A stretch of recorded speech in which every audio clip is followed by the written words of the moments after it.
जय गुरुदेव। दूरदर्शी आवाज मासिक पत्रिका 1 सितंबर 2020 प्रश्न नंबर 15।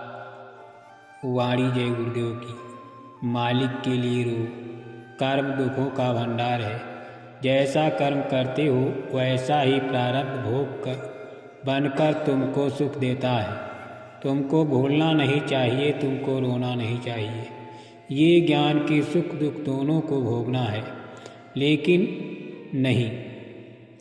दुख आया रोने लगे, सुख आया हंसने लगे। मतलब ये है कि अपने काम को, अपने कर्म को और मालिक को भूल गए तो दोनों तरफ से गए।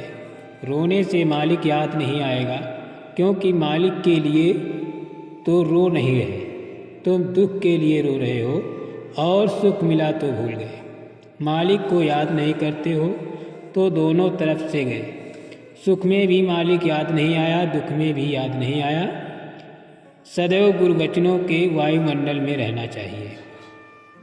चिराग के नीचे अंधेरा मत बनाओ। जो बातें बताई जाएं, सुनाई जाएं, उन्हें सुनकर चेतना चाहिए, जागना चाहिए। ऐसा नहीं कि सुनकर घर में बैठ जाओ। चिराग तले अंधेरा मत बनाओ। जो चिराग के नीचे अंधेरा बना लेते हैं, अंधेरे में रह जाते हैं। जो कहा जाता है वो होने वाला है। दूरदर्शी ऐसा विधान बना देगी कि भारत में प्रजातंत्र बराबर चलता रहे, इसका कोई भी सर्वनाश न कर सके।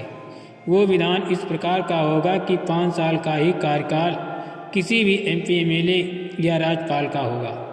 इसके ऊपर किसी को भी मौका नहीं। अधिकारी कर्मचारी का अपना काम करें, ये लोग अपना काम करें, सब लोग अपने अपने काम में जुट जाएं और किसी को सरेआम सरे बाजार इन बदमाशियों का मौका ना मिल सके। देश के नौजवानों को भी तब मौका मिलेगा। अभी तो मैं ये बातें प्रचलन के रूप में कहता हूँ, बाद में तो आपको ये सब कुछ दिखाना ही पड़ेगा। ऐसा नहीं कि जो बातें कही जाती हैं सब ऐसे ही हैं, कोई हवाबाजी में नहीं। तड़प और जिज्ञासा होनी चाहिए। वो परमात्मा दया तो बराबर करता है, लेकिन उसे लेने के लिए तुम्हें तड़प होनी चाहिए, जिज्ञासा होनी चाहिए कि वो वस्तु हमको मिल जाए। वो आत्मज्ञान और शक्ति हमको मिले, हमारा दरवाज़ा टूट जाए और खुल जाए। तुम बैठकर प्रार्थना करो तो देखो कि मैं कैसे नहीं दया करता। वो दया करेगा। सब चीज़ें तुम्हारे पास हैं, कहीं अलग नहीं है, लेकिन तुम अपने मंदिर को छोड़कर इधर उधर झाड़ू लगाते फिरते हो तो कैसे काम होगा। तुमने इस मंदिर में जो कूड़ा कचरा डाल लिया है उसको साफ करो। कम से कम रोज़ जो गंदगी जमा हो जाती है उसको तो झाड़ लिया करो। भजन करोगे, शब्द सुनोगे, उधर से धार आएगी जो तुम्हारे मन की और अंतःकरण की सफाई कर देगी। तुम्हारी आँख खुल जाएगी, फिर क्या पूछना। वो रोशनी तो एक आग है, जल जाएगी तो तमाम गंदगी को जलाकर राख कर देगी, भस्म कर देगी। आँख खुल जाएगी तो यही नहीं, आँख खुल जाएगी तो यही लोग बैठकर स्वर्ग वैकुंठ ब्रह्मलोक सूर्यलोक चंद्रलोक रोज जाते रहें। तुम्हारी किताबों में भरा हुआ है, लेकिन तुमको उसका ज्ञान नहीं, क्योंकि महात्माओं से तुमने अपना संबंध तोड़ रखा है। उनसे संबंध बना लेते तो तुम्हारा काम हो जाता। अच्छे काम में मेहनत तो करनी ही होती है। जो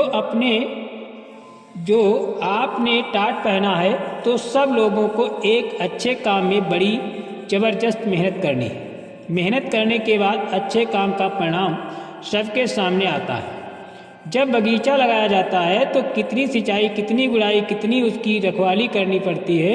कोई भी काम कीजिएगा उसमें मेहनत होती है। जब मेहनत के बाद पेड़ बड़ा होगा और फल लगेगा तो सबके काम आएगा। मैं किस प्रकार मेहनत कर रहा हूँ मुझे आप अच्छी तरह से देखो। मैं भी आपके बीच में हूँ। आपको ये सोचना चाहिए कि बाबा जी एक जगह पड़े रहे तो क्या तकलीफ़ है। मालिक की याद करके समय बिता देंगे, लेकिन फिर ये काम नहीं होगा। ये किसके लिए? आपके लिए। सारी की सारी मुसीबत चली जाएगी। अरे दिन में खेती दुकान दफ्तर का काम करो, ये जिम्मेदारी है। शाम को बाल बच्चों की सेवा करो, काम भी किया, बच्चों की सेवा भी की, लेकिन जब शाम को कोई भी काम ना बचे, तब समय हो तो आधा घंटा 15 मिनट तुम सच्चे भगवान के भजन में वक्त और समय दे दो, इतने में ही तुम्हारा काम हो जाएगा। इतना काम अगर सब हिंदू मुसलमान सिख ईसाई महात्मा फकीरों के जो उन्होंने बताया उसके मुताबिक उसके अनुसार सब लोग भगवान का भजन करने लगे और दिन में काम करो और शाम को बच्चों की सेवा करो, ये दुनिया की तावल ताल दूर हो जाए, सारी की सारी मुसीबत चली जाए, भजन अपने आप बनने लगता है। आप सब धर्म पर विशेषकर लोगों को जोर देकर धर्म की तरफ चलावें, विशेष आपका जोर दबाव रहेगा। मानव के काम मानव आए, मानव धर्म पर चलने से सदैव पवित्रता निर्मलता आती है, तो भजन अपने आप होने लगता है। इसलिए संगी साथी अच्छे से अच्छा राहगीर बनाने की जरूरत है। बहुत से संगी साथी राहगीर मिल जाएंगे, यहाँ भी रहेंगे तो यहाँ भी आराम से, साथ में ले जाओगे तो वहाँ भी आराम से। इसलिए धर्म था कि जो लोग जिधर जाते थे उधर लोग मिलते थे और वहाँ सब प्रकार का भौतिक और आध्यात्मिक भोजन मिल जाता था। इस समय इस चीज़ की कमी हो गई और किसी के कारण धीरे धीरे लोग अपने सामाजिक पारिवारिक आदर्श से दूर हो गए।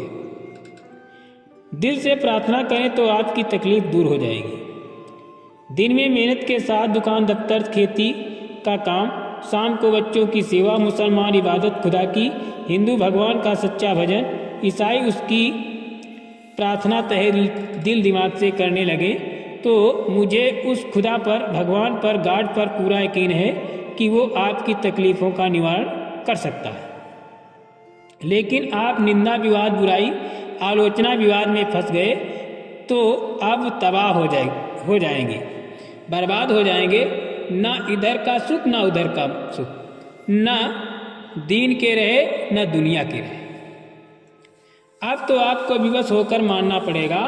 अब ऐसा समय आया कि आपको बाध्य होकर, लाचार होकर के, विवश होकर के अनेक तरह की मजबूरियों से सुनना ही पड़ेगा और फिर इतनी मजबूरियां आ जाएंगी कि अपने घर की तरफ आपको चलना ही पड़ेगा, मालिक को याद करना ही पड़ेगा, क्योंकि वो ऐसा एक धुरा है, ऐसा सही और सीधा आपके ऊपर आने वाला, जिसको कहते हैं सेंटर।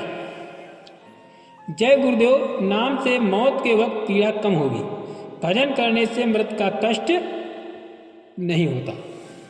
जय गुरुदेव।